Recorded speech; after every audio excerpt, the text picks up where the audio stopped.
Garlic hitting hot olive oil always masked the smell of cheap bleach. Natalie relied on that trick.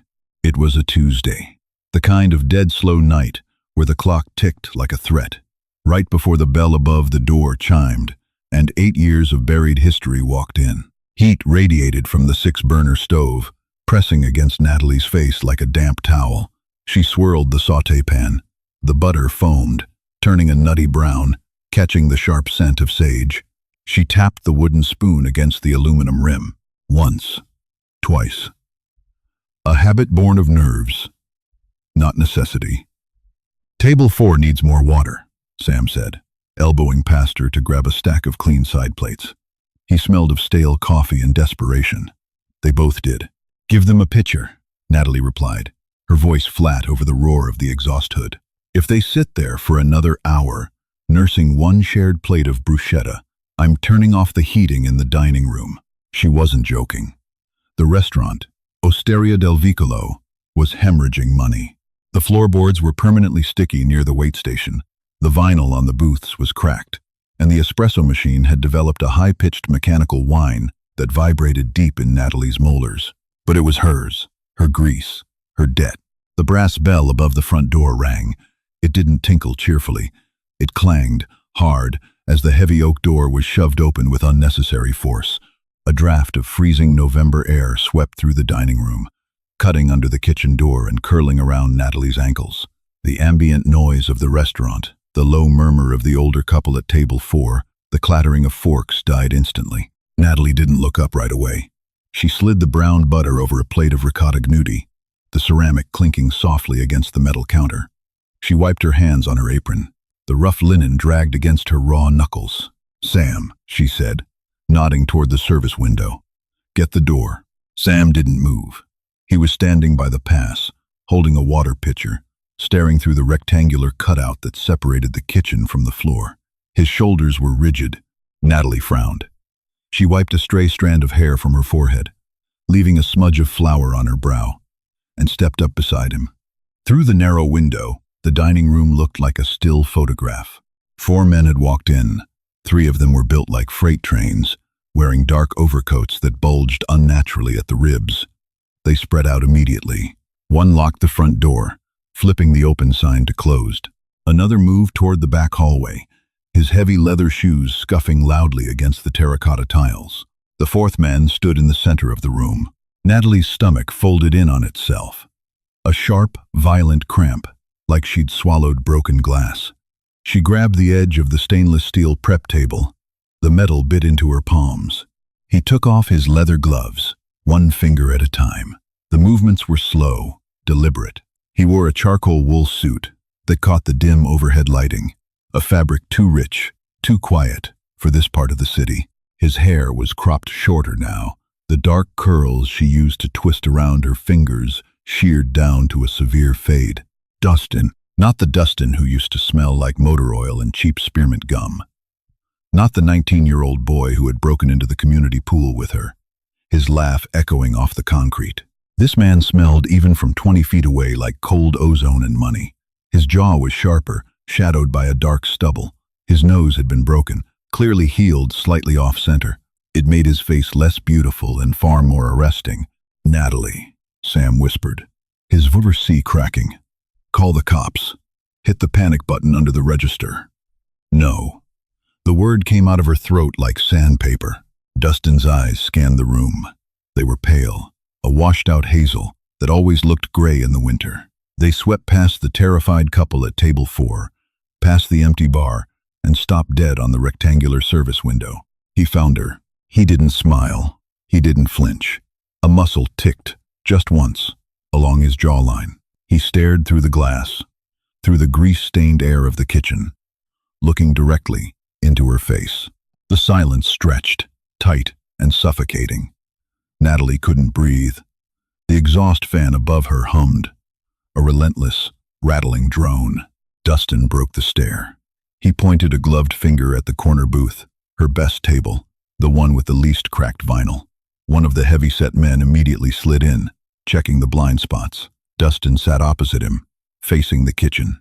He didn't ask for a menu. "I'm going out there," Natalie said. Her voice sounded like it belonged to someone else. "Are you insane?" Sam grabbed her forearm. His grip was tight, his palms sweaty. "You know who that is? That's the Calveri family. They took over the docks last month. They don't eat here, Natalie. They collect here. Let go of me, Sam." "Natalie, I know him," she said, ripping her arm away. The lie tasted bitter, but it was half true. She knew a ghost that looked exactly like him.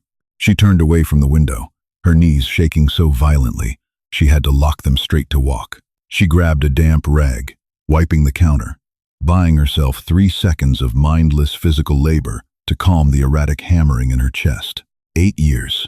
He had vanished on a Tuesday, too. Just stopped answering his phone. A week later, his mother had moved out of their apartment complex in the middle of the night. Natalie had spent a year waiting for a text, a call, a knock on the door. Then she spent 7 years learning how to hate him. She pushed through the swinging doors into the dining room. The air in the dining room was dense. The smell of bleach had been entirely overpowered by the scent of heavy damp wool and expensive cedar cologne. Natalie kept her eyes on the floorboards as she walked. Squeak, squeak. Her non-slip rubber shoes sounded pathetic against the heavy, suffocating silence. She stopped at the edge of his table. She didn't offer a polite greeting. She didn't hand him a menu. She pulled the small green notepad from her apron pocket and clicked her pen. "We're technically closed now, it seems," she said. Her voice was surprisingly steady, though her fingers gripped the plastic pen so hard the joints turned white. "Since your friends locked the door." Dustin looked up. Up close, the changes were starker. There were fine lines at the corners of his eyes, etched by stress or lack of sleep. A pale, thin scar bisected his left eyebrow. He looked exhausted. He looked lethal. "Hello, Natalie." His voice was a physical weight. It was a full octave lower than she remembered, raspy, as if he'd spent the last decade shouting over gunfire or screaming in his sleep. Natalie didn't blink. She couldn't afford to. If she blinked, the anger, keeping her upright, might fracture, and the grief would pour through. "What do you want to eat, Dustin?" One of the bodyguards, a man with a neck thicker than his head, shifted aggressively. "Address Mr. Calveri with respect, sweetheart." Dustin didn't look at the man. He just raised 2 fingers, barely an inch off the table. The bodyguard instantly fell silent, sinking back into the booth. Dustin's eyes returned to Natalie. He studied her face, cataloging the flour on her forehead, the dark circles under her eyes, the burn scar on her right forearm from the pizza oven. He didn't look apologetic. He looked hungry, but not for food. "Spaghetti à limone," Dustin said quietly, "extra cracked pepper, and a glass of tap water." The pen dug into Natalie's notepad, tearing the cheap paper. It was a stupid dish, a poor man's dish. It was what she used to make for him in her tiny apartment kitchen when they were both broke, using nothing but dry pasta, a stolen lemon, and a heel of Parmesan. It was an insult. He was sitting here in a suit that cost more than her commercial fridge, ordering their poverty. "That's not on the menu," she said flatly. "You know how to make it." "I asked what you want from the menu." Dustin leaned forward. The leather booth creaked under his weight. He rested his hands on the table. She stared at his knuckles. The left ring finger was slightly crooked, broken years ago when he'd punched a wall during an argument with his father. A thick silver ring sat on his index finger now. "I want the spaghetti, Natalie, please." The please was weaponized. It was soft, intimate, a deliberate intrusion into her personal space. She ripped the page from the notepad, crumpled it in her fist, and shoved it back into her apron. 10 minutes. She spun on her heel and walked back to the kitchen, her spine rigid. As the swinging doors flapped shut behind her, the adrenaline evaporated. She collapsed against the cold metal of the dishwashing sink, dragging oxygen into her lungs in ragged gasps. What did they want? Sam was there, pale, holding a meat cleaver behind his back like a ridiculous prop. "Pasta," Natalie choked out, pushing off the sink. She moved to the dry storage rack, her hands trembling as she grabbed a handful of spaghetti. Just pasta. She moved on autopilot, boiling salted water, slicing a lemon. Her knife skills were usually a blur of precision, but tonight, the blade felt clumsy. She nearly took off the tip of her thumb. She threw the pasta into the pot. Why is he here? The question bounced around her skull, loud and relentless. To show off? To laugh? To buy me out? She zested the lemon into a pan, tossing in a pat of butter and a splash of heavy cream, an upgrade from the old days. She ground black pepper over it until her wrist ached. The scent of citrus and sharp pepper filled the small kitchen, cutting through the heavy grease. It smelled like being 19. It smelled like cheap wine and tangled bedsheets and a boy who promised they would leave this city together. She hated the smell. When the dish was plated, she didn't let Sam take it. She carried the heavy ceramic bowl herself. She walked back into the dining room. The older couple had fled, leaving a $20 bill on their table. The restaurant was entirely empty, except for Dustin and his men. She set the bowl down in front of him. The steam rose, carrying the sharp scent of lemon between them. Dustin picked up his fork. He didn't check it for poison. He didn't hesitate. He twirled a large bite, brought it to his mouth, and chewed slowly. He closed his eyes for a fraction of a second. Natalie stood there, arms crossed over her chest, guarding her heart. Too much pepper, she lied. It's perfect, he corrected quietly. He looked up at her, swallowing. You always were the only good thing in this neighborhood. Don't do that, she snapped. The sudden volume of her voice made the bodyguards flinch, but she didn't care. Don't come in here, lock my doors, and try to play nostalgia. Eat your food and get out, Dustin. I have prep to do. Dustin set the fork down. The metallic clink was loud. He leaned back, pulling a pristine white handkerchief from his breast pocket and wiping his mouth. I'm not here for nostalgia, Natalie. Then why are you here? He looked past her, toward the kitchen doors, then back to her face. The softness in his eyes was gone, replaced by the flat, deadened look of a man who evaluated everything in terms of leverage and cost. I bought the building, he said. The words didn't register immediately. They hung in the air, a senseless string of syllables, while the hissing radiator in the corner suddenly sounded deafening. Natalie stared at him. You what? The building, Dustin repeated. He didn't gloat. He sounded entirely businesslike, which somehow made it infinitely worse. Old man Russo defaulted on his loans. My family acquired his assets this morning. That includes this block, this storefront. Your lease. Natalie's hands dropped to her sides. The rough fabric of her apron brushed against her thighs. She felt lightheaded, a rushing sound filling her ears. No, she said, a weak, useless word. I have a lease. I have 10 years left on that lease. A lease with a clause stating it can be voided upon transfer of ownership, Dustin stated smoothly.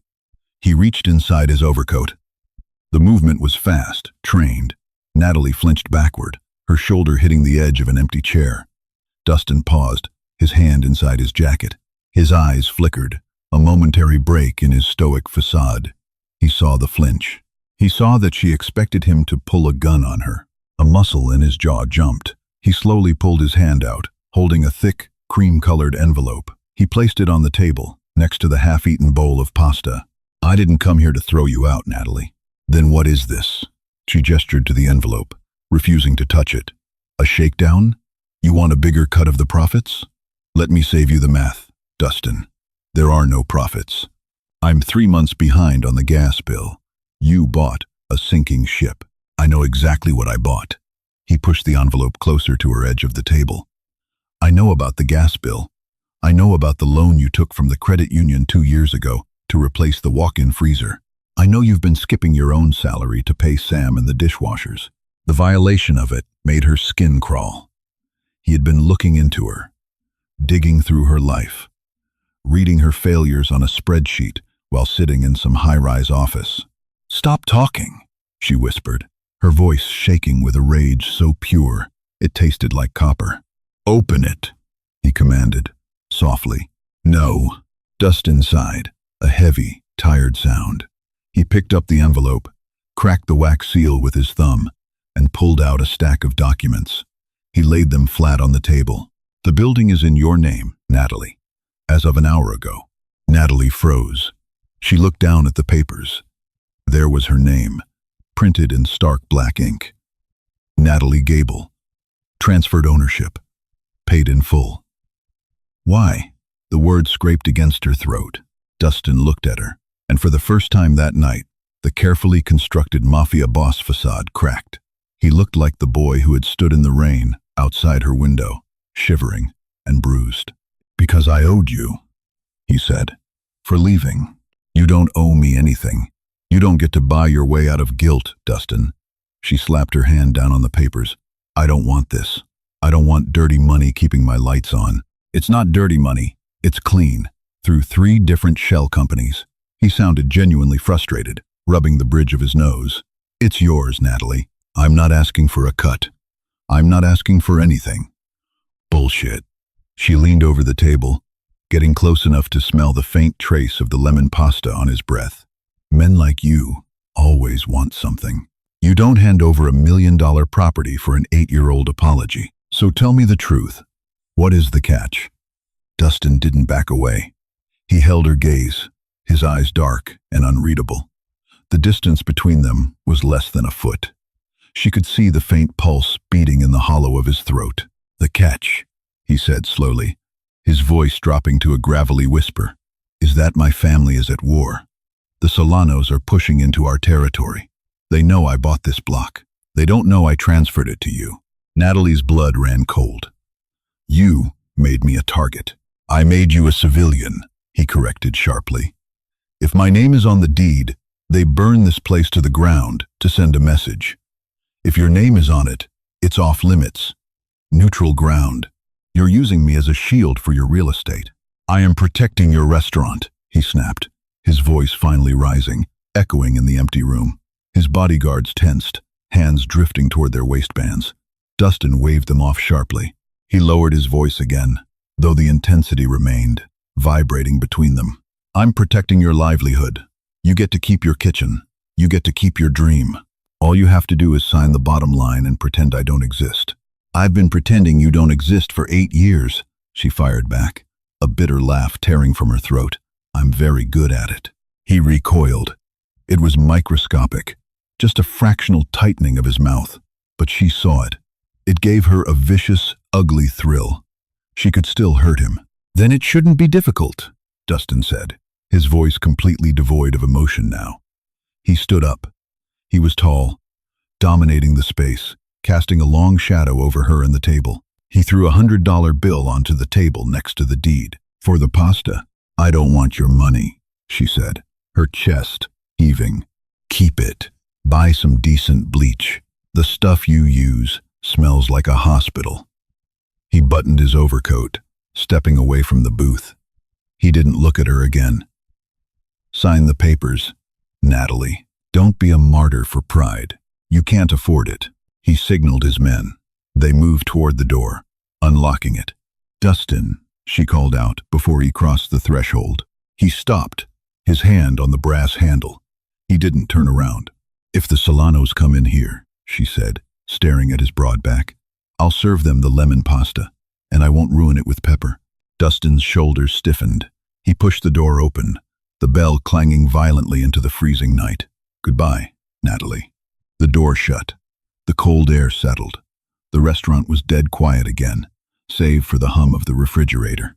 Natalie stood by the table for a long time. She looked at the $100 bill. She looked at the cold, congealing pasta.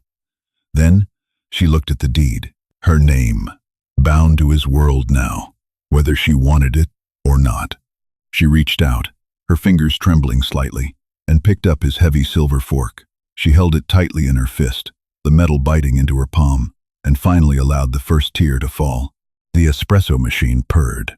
It was a low, even hum that cost Natalie exactly $4,000 of money she suddenly didn't owe in rent. It had been 10 days since Dustin left the envelope on table 4. 10 days of waking up with a sick, oily feeling in her stomach, half expecting the city to padlock her doors, half expecting the sky to fall. Neither happened. The deed was legally bulletproof. She had checked. Twice. She kept the thick cream paper sealed inside a heavy-duty Ziploc bag, buried at the bottom of the dry goods pantry beneath a 50-pound sack of semolina flour. Out of sight, but the weight of it was suffocating. It was a Thursday afternoon. the awkward dead zone between the lunch rush and dinner service. Sam was in the back, breaking down cardboard boxes. Natalie was at the prep station, thinly slicing garlic with a razor-sharp mandolin. Shh, shh, shh. The rhythmic scrape of steel against the plastic guard was the only sound in the kitchen. The front door opened. The bell didn't clang violently this time. It jingled softly, almost politely. Natalie didn't look up. "Kitchen's closed until 5, she called out, her voice echoing slightly in the empty dining room. "I'm not here to eat." The voice wasn't Dustin's. It was higher, thinner, with a nasal quality that grated against the ears. Natalie stopped slicing. She wiped her hands on her apron and stepped up to the service window. A man was standing by the hostess stand. He wasn't built like Dustin's freight train bodyguards. He was wiry, sharp-angled, wearing a camel hair coat that hung too loosely off his narrow shoulders. He was running a manicured finger over the edge of the reservation book. He lifted his finger, inspecting the dust on his fingertip, and clicked his tongue. You'd think Dustin's new crown jewel would have better housekeeping. Natalie's grip tightened on the edge of the stainless steel pass. The air in the room suddenly felt entirely drained of oxygen. This wasn't Calveri blood. This was the opposition. "I said." Natalie kept her voice flat, devoid of the panic spiking in her chest. "We're closed. Read the sign." The man smiled. It was a terrible smile, all teeth and no warmth. He walked past the hostess stand, ignoring her completely, and slid into the same corner booth Dustin had occupied. He didn't take off his coat. "My name is Victor," the man said, leaning back against the cracked vinyl. "Victor Solano. I imagine that name means something to you, Natalie." She didn't nod. She didn't blink. She grabbed a clean rag from the sanitizer bucket, wrung it out, and walked out of the kitchen. She bypassed his table entirely, moving to the adjacent booth to wipe down a perfectly clean tabletop. "I know a lot of names," Natalie said, scrubbing a phantom stain. "Most of them belong to health inspectors and produce vendors. I don't know yours." Victor laughed, a dry, reedy sound. "Dustin always liked them stubborn. Let's drop the act, sweetheart. I know he bought this block. I also know he transferred the paper to you. What I want to know is, why?" Natalie stopped wiping. She turned to face him, the damp rag hanging from her fist. She didn't cross her arms. She didn't make herself smaller. "Because I make a very good risotto," she lied smoothly. "Now get out of my restaurant." Victor's smile vanished. He leaned forward, resting his elbows on the table. The fabric of his coat shifted, revealing the undeniable, heavy shape of a holster strapped over his ribcage. It wasn't an accident that she saw it. "You think a piece of paper makes you bulletproof, Natalie?" Victor asked softly. "You think claiming neutrality keeps the fire away? Dustin put a target on your back the second he handed you that deed. He didn't give you a gift. He gave you a leash." "I don't belong to Dustin Calveri," she spat, the words tasting like acid. "And I don't belong to you. This is my building, my business. You take whatever turf war you're fighting, and you keep it off my linoleum." Victor stared at her for a long, quiet moment. He reached into his pocket and pulled out a slim silver lighter. He flipped it open. Click. A tall yellow flame sprang to life. He held it there, letting it burn, watching the reflection of the fire dance in Natalie's eyes. "Wood burns, Natalie," he whispered. "Grease burns faster." He snapped the lighter shut. The sudden darkness in his hand felt louder than a shout. He stood up, smoothing the lapels of his camel hair coat. "Tell your old friend Dustin that I stopped by," Victor said, turning toward the door. "Tell him I think his tastes have degraded." He walked out. The bell tinkled behind him. Natalie stood frozen in the center of the dining room until the smell of the lighter fluid finally dissipated, replaced once again by the scent of stale bleach. Her knees gave out, and she sank into the nearest chair, pressing the heels of her hands into her eyes until she saw stars. Dustin was wrong. The paper wasn't a shield.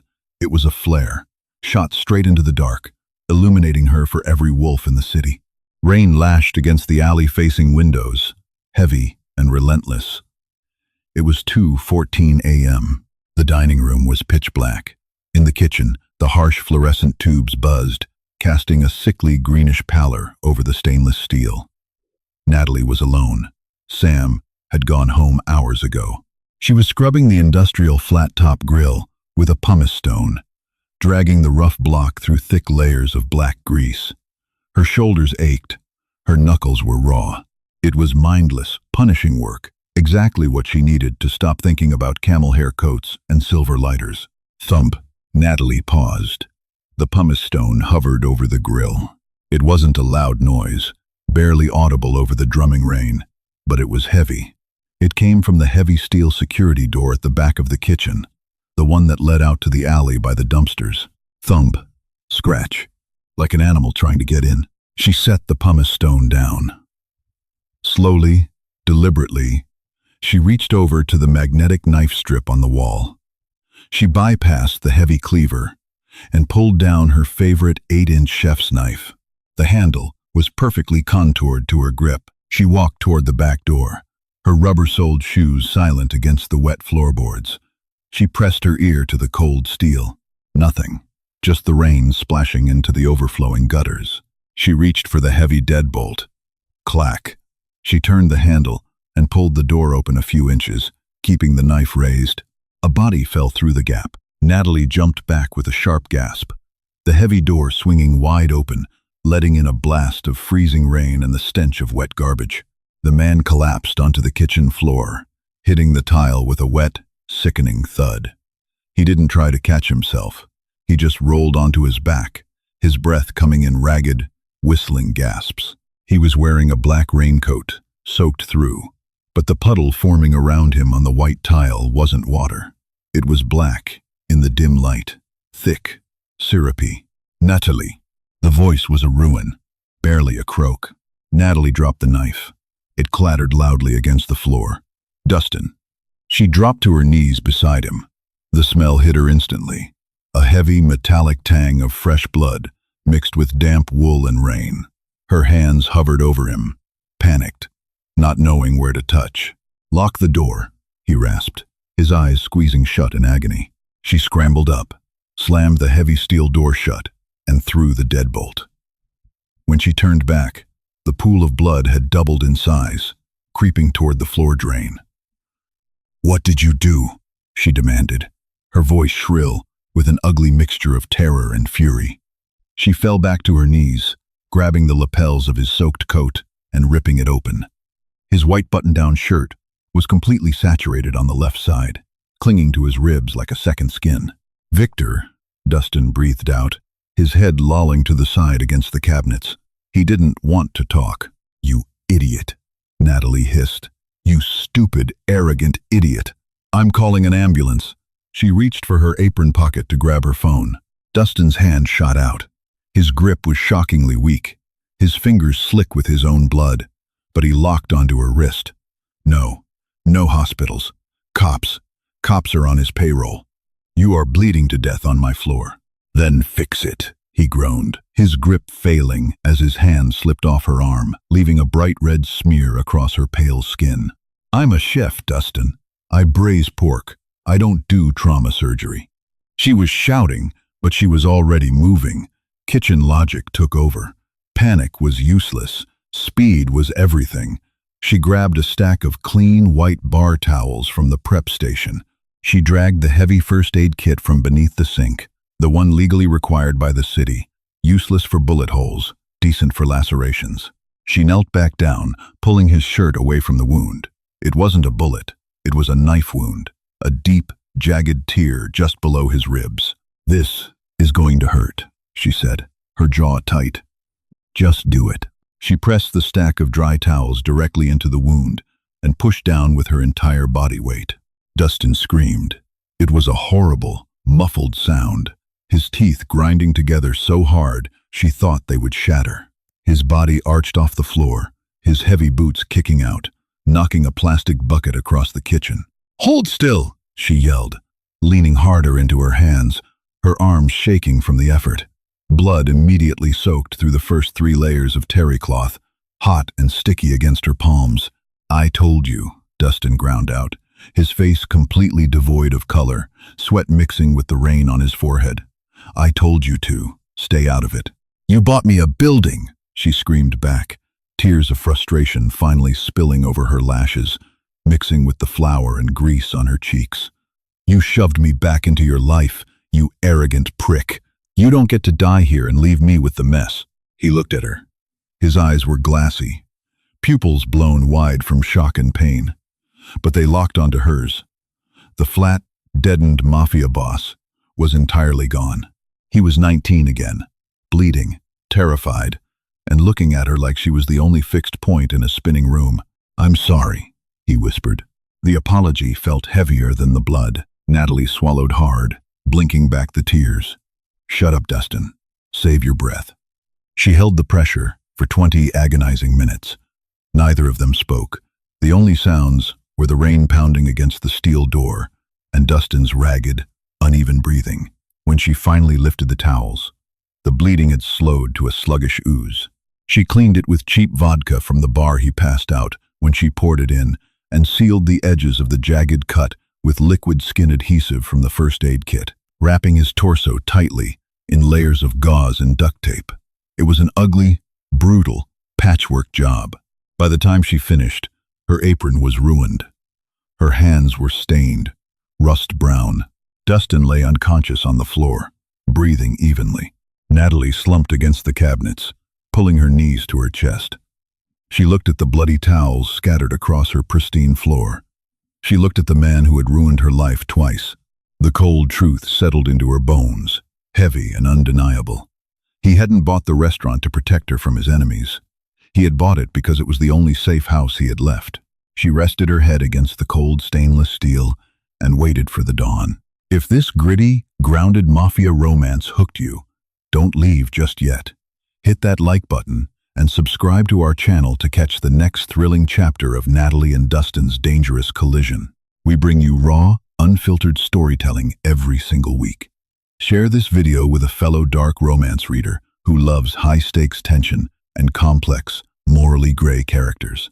Drop a comment below. Would you have signed the deed or thrown it right back in his face? See you soon.